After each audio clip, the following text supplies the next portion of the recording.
Good evening. It has been a long road to recovery for Rock Valley, Iowa, after floodwaters devastated the town in late June.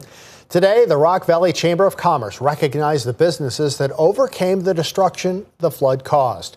KELOLAND's Jordan DeSmet caught up with a couple of those businesses to see what it took for the town's retail community to bounce back.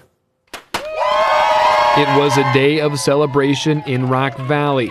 While stores were holding holiday open houses throughout the day, the Rock Valley Chamber of Commerce held ribbon cuttings for over 20 businesses that were impacted by the floodwaters.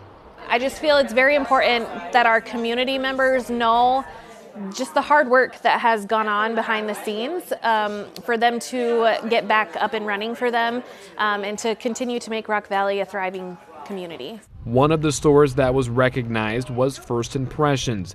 This is what it looked like in June. We're down to 2x4s. There was absolutely nothing in here. Not one piece of furniture, not one forklift, not one sample, not one rack, not one wall.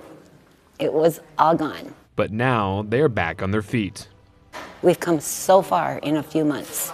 It is amazing. We are so happy to be up and going again so that we can be here for the public. And Rock Valley's retail community is healing because they helped each other move forward. We're resilient.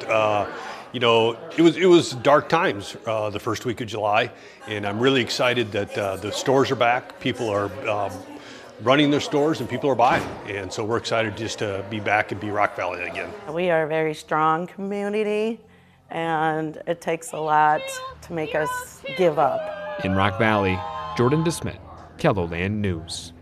The Chamber of Commerce started their ribbon cuttings at 9:15 this morning on the west side of town and ended their day downtown at 2 p.m.